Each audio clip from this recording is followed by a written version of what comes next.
we going to stream? Do I have... There we go. Sorry about that, everyone. Apparently it just didn't want me to stream. But here I am, back again.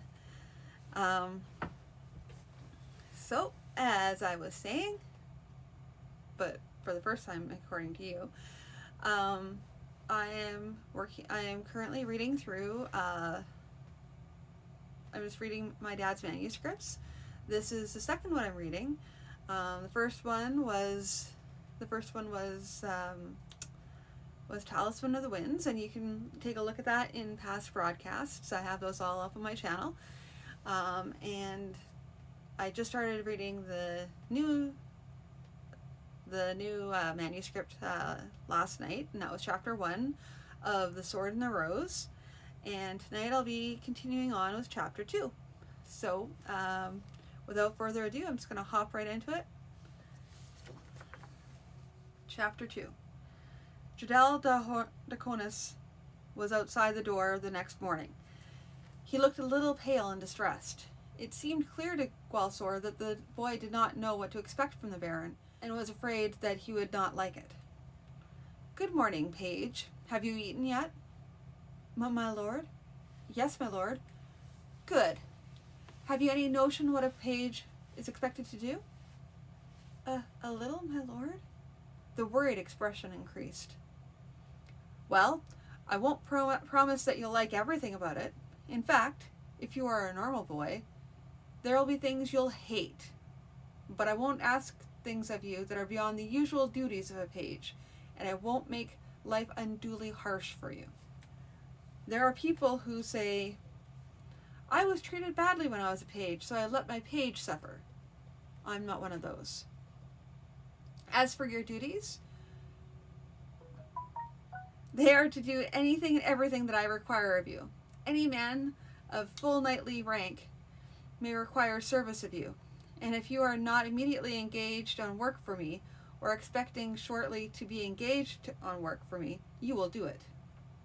If you wish to grumble about anything, don't do it in my hearing, or in the hearing of anyone you might think might report back to me. And for your immediate duties, the clothing I wore on the trip here needs to be cleaned. The leathers you will clean yourself. The other clothing will be delivered to the castle laundry. Further, I can manage most things about dressing one-handed. I cannot manage knots. I will need your assistance when there are knots to be tied. Questions?" "None, my lord." Jedel seemed to be losing his nervousness rapidly. "Good. Be about your work then." And Jadal was gathering the clothing together. As Jadal was gathering the clothing together, Melgalthep entered, practically unnoticed. "Ah, the ill-mannered brat, eh? You whip him yet, lord?" "His conduct this morning has not yet deserved whipping, Melga. So, what news?" "Most trained men march off with the old Baron, not to come back. A few return, but we are seriously lacking in warriors if we need to defend ourselves.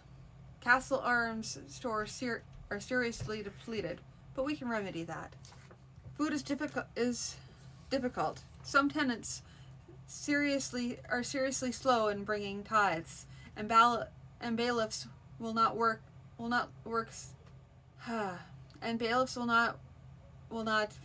seriously very much to get." Oh my goodness, yeah, this whole entire sentence is trash. I know what it's supposed to say, and I was trying to say it on the fly, but I just have to reword it. It's because it's in broken English, and I'm not a fan, and it makes it really hard for everyone to try and read. I mean, it's okay for reading, but reading out loud, it just sounds almost derogatory.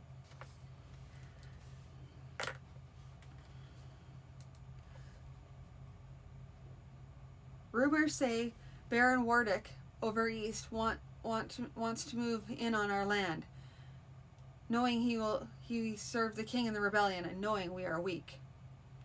Gwalsor gave him a look. "All that you found out this little time?" The Lafetta shrugged. "People talk, Most of it's common sense, what you expect in a barony in such a mess.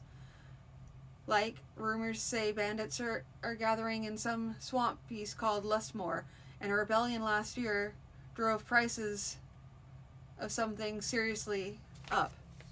But one other thing, and I'm not sure what to say about it, the gnomes are coming in. The gnomes are coming in? Why do the gnomes come in? Again, Malgothrop shrugged. I don't know, but it seems unusual. Gnomes mostly avoid people. They live in caves or in woods or whatever they live in out there, and sometimes travel down to the marketplaces to sell their wares. They make copper kettles, make ropes, leather harnesses, and a long list of other things. There are some gnomes in large towns that live off, but usually lived off by themselves, partly because they prefer to be with their own kind, partly because people mistrust them. This year, more gnomes come into those places from the woods.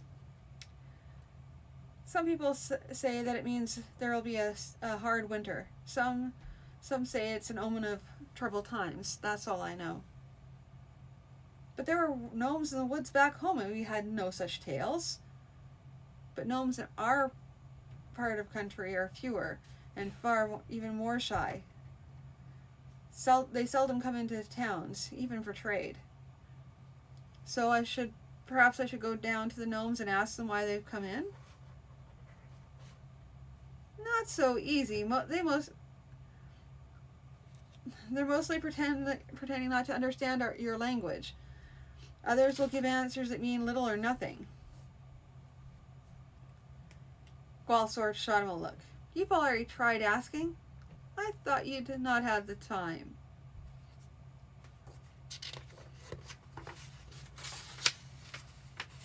Experience. Galthrop grinned briefly. Experience? Yes. What wild reindeer living Lafat bandit was doing the service of a real person? Gets those that any time anybody asks about your past, you mutter a stupid word. You mutter a couple of words and go away. Gwalsor nodded. That sort of thing had never occurred to me. But then I'm neither a Norm nor Lafetta. Whoops. Well, gnomes or no, I'm sure that Ralno has a list of as long as your arm of people whose cases absolutely must be heard by the Baron. I best showed myself.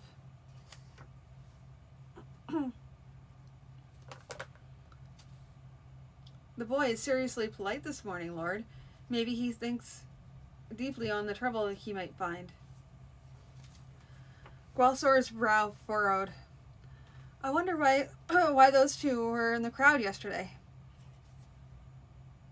I'd have thought they wouldn't want to risk calling themselves to my attention. There's no good choices for those two, Lord. They don't know you. They only hear rumors. If they hide, someone is sure to tell you. You perhaps will worry that they hide for some guilty reason. If they come out, they'll draw attention, and maybe it'll be because a sister-in-law or an heir to rebel. You'll feel safer without them. Yeah, his dialogue is bad. It's really bad. I may have to work on it before I do a reading, which might be more challenging. I hadn't considered it like that, but of course, you're right. Would you have really ridden over and lopped off his head yesterday? Malgothrop shrugged and grinned. More likely put a flat of it across his breeches, but these people belong to the rebel. And I don't know if they love us or hate us. I don't want to ride into a crowd with no weapon, but it looks good. Yes, but your sword set Lady Brennan to wondering just what sort of man I might be. That one of my people was about to teach manners with a bare sword? No wonder she was nearly frantic about me harming her son. Did they really tell stories about me eating babies? McGalthap chuckled. Maybe so, but all she really knows about you is that you've come to take the place of a rebel baron. The boy was an heir to a rebel, so maybe you feel safer without him out of the way, just in case. Older ones have mercy. It was easier when all I had to worry about was whether my brother would be able to find a holding for me, or if I'd just end up as one of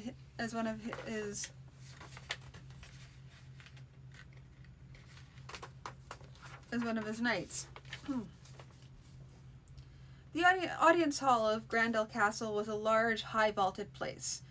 The echoes from the stone walls were muted by the tapestries and hangings on the walls, depicting scenes from history and legend. Many of the hangings meant little to Gwalsor, since they portrayed historical scenes from the old baronial line. Several, however, showed scenes from well-known legends, though there were some of these that seemed to be different from the forms of the legends as he knew them. There were scenes from the tale of Ostinen's ride, for instance, but why wasn't Ostinen drinking wine from Lady Galilant's slipper? Another effect of the tapestries and hangings was to add some color to what would otherwise be a drab stone room. This dash of color was augmented by the colors among the clothing of the people present. The lower classes, of course, wore only gray, brown, or black, but those of greater means were able to afford dyed cloth. In general, the Baron's audience hall was open to all to observe his justice, though some barons could and did restrict us from time to time. Ralno's list was actually a short one. Gwalsor looked at the small, nervous group in the hall and spoke quietly to Ralno. Everyone wants someone else to be first to test the new baron's temper, eh? Lord, I'm not certain, but... Gwalsor waved a hand. Saldra's tears. You have my official leave to be honest, my good steward. All the people really know of me is that I was sent by the king to receive this barony, which lately belonged to a rebel. And what fool would not worry that I might consider everyone to be rebels, to be given short shrift? Ralno did not smile. And knowing that you suffered grievous wounds fighting the rebels, would you blame them, Lord Baron? And the Baron's face was serious again. I hope one day to walk among my people without this palpable sulliness coming up between us. Do you feel it, Ralno? I feel it, Lord, and I hope that with time both you and they may grow more tolerant of each other.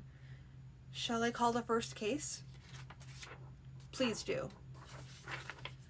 So the morning went on. A list of grievances, most of them petty, a strayed cow, a moved boundary marker, a dowry not paid, or not paid in the manner agreed on, and on and on. The final case, however, proved to be of more interest. A deputation of 3 villagers, wearing drab brown tunics and trousers which marked them as farmers, approached him, with many nervous bowings and bobbings. One was tall and thin, one was short and stout, and the third was midway between. Nearly a matched set, muttered Gwalsor to Malgathup. The lead one spoke for the group, and the 2 others almost seemed to be along only to keep him company. Lord, I be Thralno, and these be Derdick and Jolas. All of us from the Burio Gwilazol. We be here to beg your pardon, Lord. Okay, nope, that's another. Lord, I am Thralno, and these are Dardrick and Jolas. All of us. Nope, I don't even know how to. From the Burio Gwilazol. We're here to beg your protection, Lord. Gwalsor sat straighter. This seemed like more than strayed sheep or shifted field markers. And what do you require protection against? There was a little hesitation, then Thoralno carried on. Lord, from before the time of my grandsire, we of Gwilazol be subject to the Baron O'Grendel's castle. Now 2 weeks are gone. Baron Warwick sends armed men saying that we're his. We don't wish to live under the rule of Baron Warwick, and thus come to you, Lord.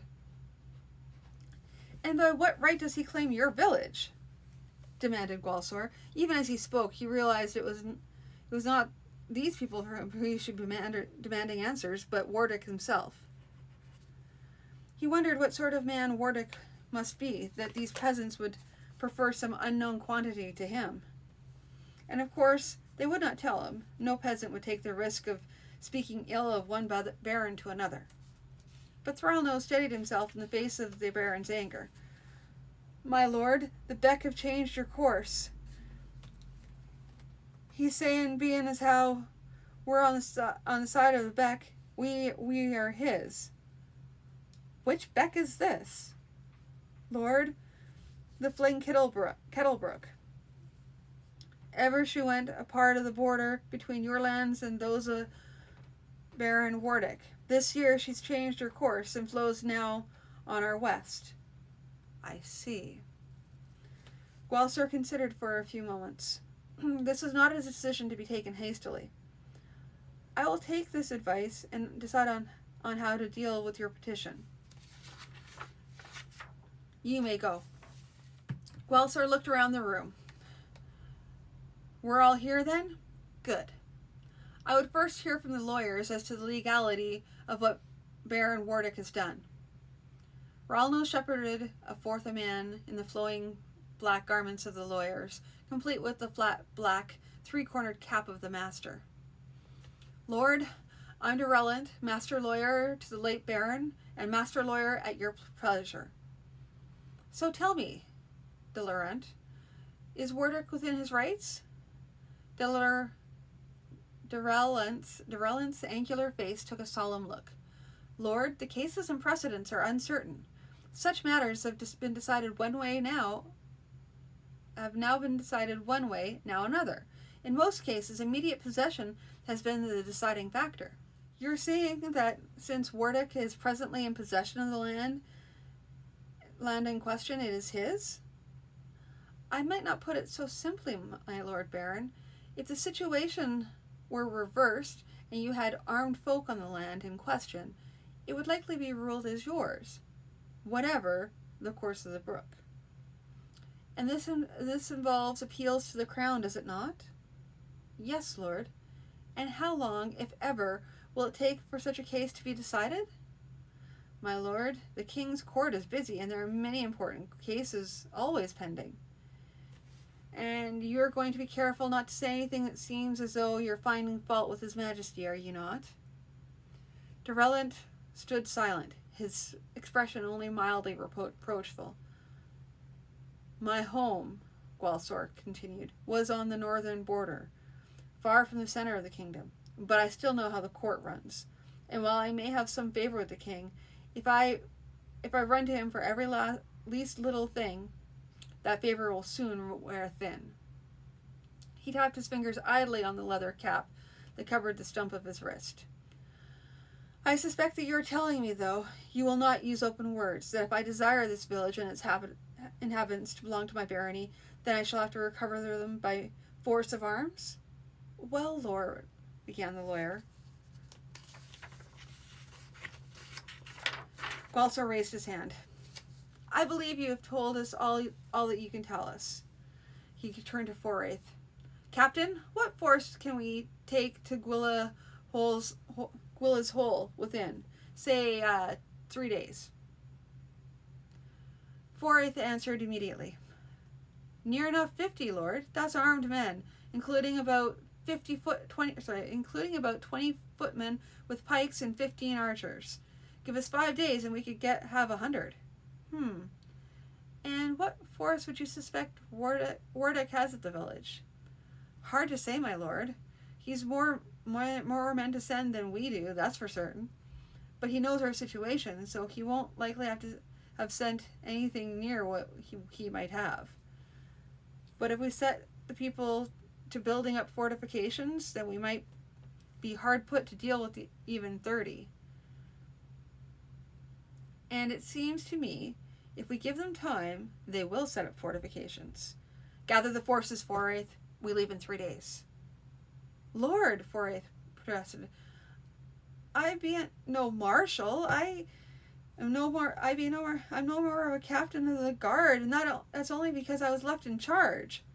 I see. All of you, be about your business then. Forraith, stay with me. When they were alone, he looked at the captain of the guard. Forraith, the barony lacks a marshal. It lacks many a rank who marched off to die with the old baron. What I am left with is younger sons of men who died with the old baron, or men who, for one reason or another, did not march with him. I'll be frank with you. There's not many of them that I trust right at this moment.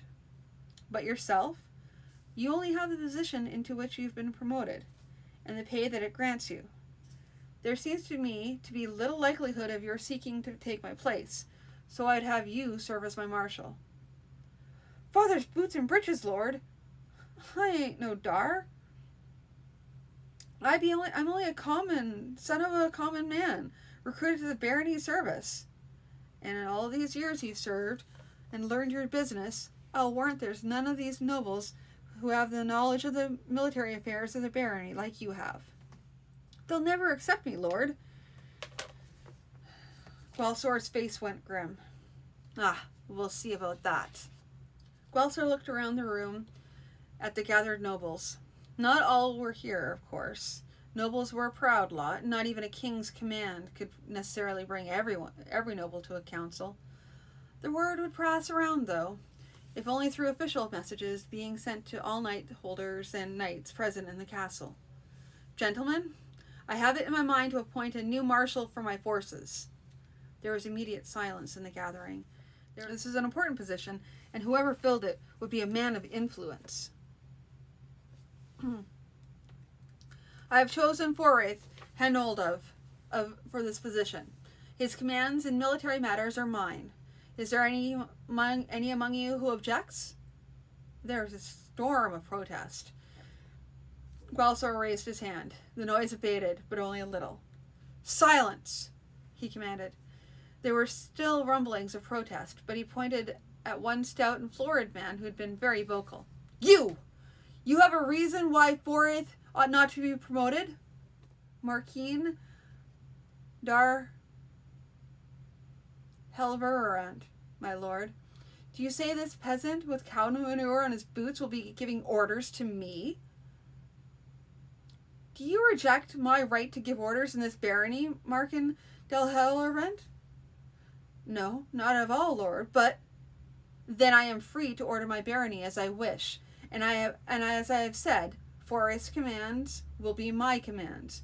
You would be wise to choose to follow his commands, and if you have protests, bring them to me after you have carried out those commands. Silence resounded. Now, is there a protest beyond the fact of his birth? He leaned forward. Listen, all of you. If any of you, greatest to the least, should disobey my commands, or any dilatory in carrying them out, that you had best be sure that I die as a result of your actions. For if I do not, you surely shall. Any further questions? You have trouble with that crowd, you know. I know, Melga. I know. I've already got too little to work with and too much to fight against. Best I should have at least one person who I can trust not to make mess of things out of some scrambled notions of self-importance and loyalty to the late Baron Rafal. Blah, blah. And that is the end of that chapter. A little tongue-tied tonight. bear with me as I get used to the characters' names. I think that's also a thing too, because it's my first time reading through the story, so every time I come across a new name, some of them are more challenging to read out than others. But that's the way she goes. So this was a shorter chapter, not like last night's chapter, which was a little bit longer, a lot longer. But that's all for tonight. But have a good night, and